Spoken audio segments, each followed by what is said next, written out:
Hi everyone, hope you're all doing okay and have had a really good weekend. I'm going to read for you the next chapter of Emma Carroll's Secrets of a Sun King. Quick recap, Lil and her mum have decided that Lil can go to Egypt after all because Mrs. Mendoza has agreed to pay for her train and all her accommodation, and so mum has said it's a fantastic opportunity for you to go. So she's on her way to the train station, I think it's St Pancras, to catch this train. Will she catch it? Will she meet up with her new friends? Who knows? Let's find out. Chapter 11. For a wet Monday night, the traffic across London was heavy. We had to change buses twice, pulling up outside the station with only minutes to spare. I still couldn't quite believe this was happening, that I wasn't dreaming. Which train is it? Mum was getting in a tears. Which platform? There didn't seem to be any guards to ask. The station had the look of a place closing down for the night. The tea stall was packing up, the flower seller sweeping the floor. At the ticket hatch, the blinds were down. The only passengers seemed to be the ones making their way to the exit. Then the terrible truth. On the far wall, the huge clock station showed a couple of minutes past 7. We were too late. We stood, not speaking. I was dazed with disappointment. To have missed the train just by minutes was all too much. Overhead, up in the rafters, a pigeon flapped awake.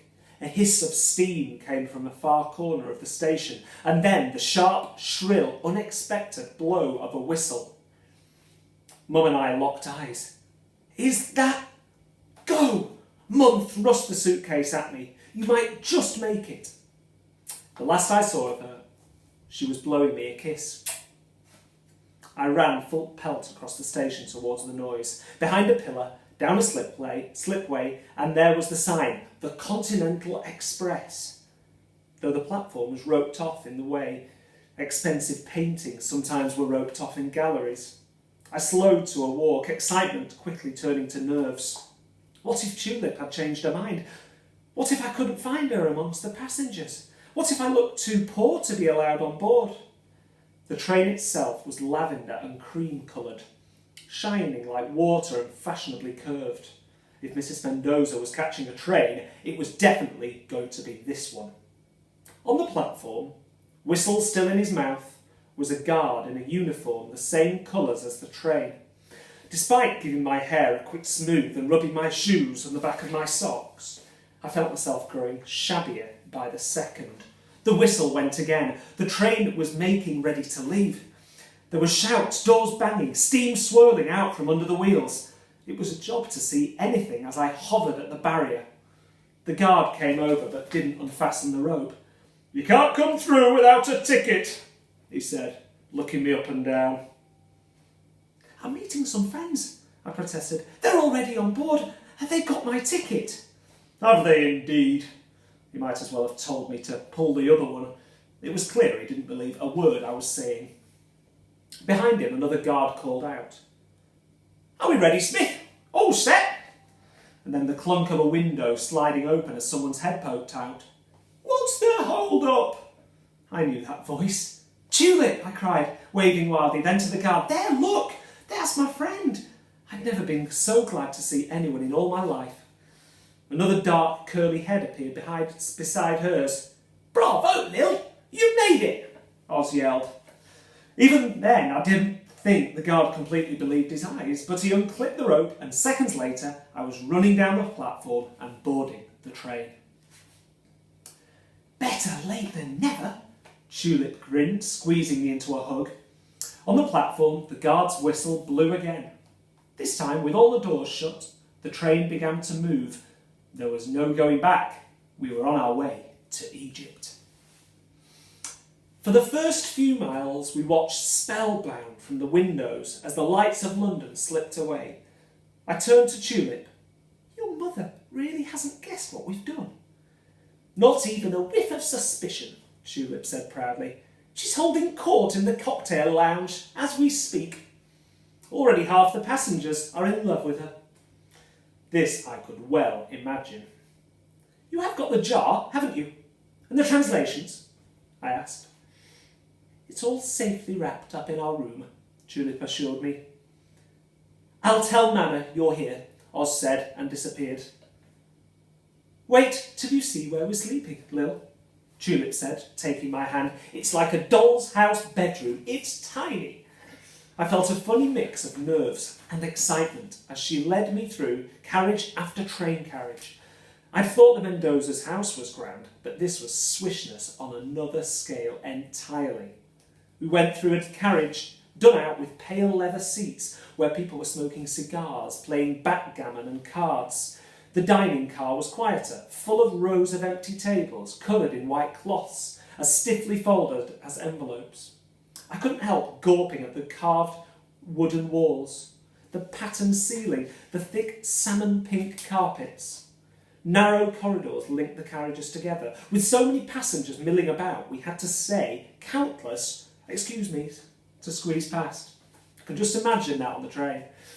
Finally, we reached carriage A. Oz's bedroom was next door, Tulip explained, and beyond that was the last compartment in the carriage, which was spacious with its own bathroom, and had been nabbed by her mother. Ignoring the little ladder for reaching the top bunk, Tulip sprang up onto her bed. She sat there looking down at me, swinging her legs. I've taken this bed. You don't mind, do you? Of course not. I didn't mind a bit. The beds looked narrow but comfy, with crisp, turned-down sheets and bars you could pull up to stop yourself falling out in the night. There wasn't room for much else. You could stand and stretch your arms out and touch both walls. Reaching under her pillow, Tulip handed me something wrapped in a sweater. You better have this back now you're here. It was the jar in its box. I wasn't looking forward to sleeping with it later, she admitted. I wasn't entirely sure I was, either. We found Mrs. Mendoza in the dining car. She looked resplendent in a bright red frock and matching elbow-length gloves. Mama gathers new friends like flies, Tulip whispered as we approached. Mrs. Mendoza, bright-eyed and smiling, was definitely a light-up-the-room type of person. I saw it, the other passengers saw it, and so, begrudgingly, did Tulip. I think secretly she adored her mum. Once I'd said hello to Mrs. Mendoza, and remembering my manners, said the "thank you for having me" stuff, Oz, Tulip and me found ourselves a table near the window. Outside it was pitch dark, the rain streaking diagonally down the glass as we sped along. I still couldn't quite believe I was here, and wondered if back at home Dad had come back from the pub yet, if Mum had told him where I was. And like a wallop in the gut, it hit me all over again. I had a brother. He'd be a grown-up by now. He must have fought in the war. There was a chance he wasn't even alive, which was a crushingly awful thought. What's wrong with your hand, Lil? Oz asked, getting my attention. What? Oh, I flexed my fingers gingerly. The marks had gone from white to red and felt like tight sunburn. It flipping hurt when he did it. She did it, I confessed. But it's nothing a cold flannel won't put right. Tulip twigged what had happened. You went to school today and that old dragon hit you. She hit me 3 times. Oz's eyes were on stalks. You got caned? What on earth did you do wrong? Tulip asked. Quickly, I hid my hand under the table. Not much, I said. Anyway, we're on an adventure. From this point on, all school talk is strictly banned. Tulip grinned. Sounds like my kind of rule. We shook on it. Oz got to his feet. We should have a game of something. I'll find a chess set. As we waited for him to return, Tulip said she was hungry. Having missed supper completely, she ordered grilled cheese sandwiches, hot chocolate and a selection of fancy cakes. The Washington Post are paying, remember? Julie reminded me. They deserve it, overlooking Mama like that. Go on, order anything you want. I'd never ordered from a menu before. There was so much to choose from. I honestly wanted all of it, but settled on bacon and eggs, buttered muffins and ice cream with fruit that came in a really tall glass. What's it like having a brother? I asked, as we waited for our food. Tulip wrinkled her nose. They're loud, they're big, they're smelly. Everyone thinks they're more important than girls. Not in your family, I pointed out. Your mum treats you two exactly the same. Maybe, but she still thinks I'm the giddy one, and Oz has got all the brains. It was the same with Alex. She suddenly looked sad. We don't have to talk about brothers if you don't want to, I said gently. Half-brother, she corrected me. Mama's been married twice. I gasped. Crikey, like a movie star. Alex was from her first marriage. It sounded so very glamorous and intriguing. Everyone loved him, Tulip sighed, fiddling with a napkin. The golden boy, we used to call him. And not just because of his hair. He was brilliant at everything. I remembered all the silver cups on the shelves in the Mendoza's library. He was going to university, to Oxford, to study ancient history.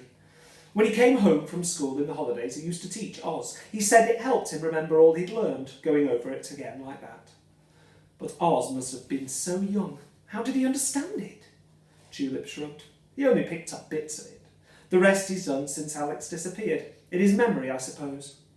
He's probably going to be as clever as Alex one day. It's the big, wide world Oz doesn't understand so well. That's why he doesn't go to school anymore.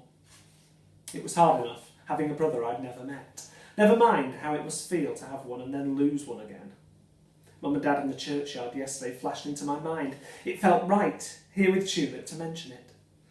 Apparently my mum had a baby before me. Tulip's eyebrows shot up.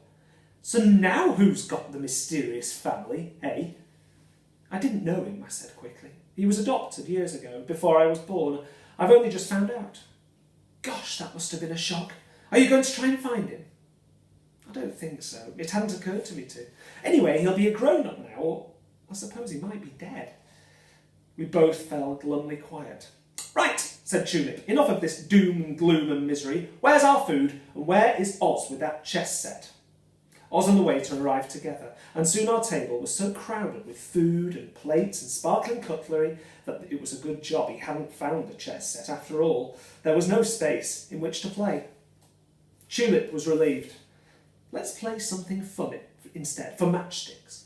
She whipped out a pack of cards and spent the rest of the evening thrashing us both to smithereens. Okay, thanks for listening. I will read chapter 12 next time. Hope you have a great start to the week. If you enjoyed it, you need to remember to like, share and subscribe to our page.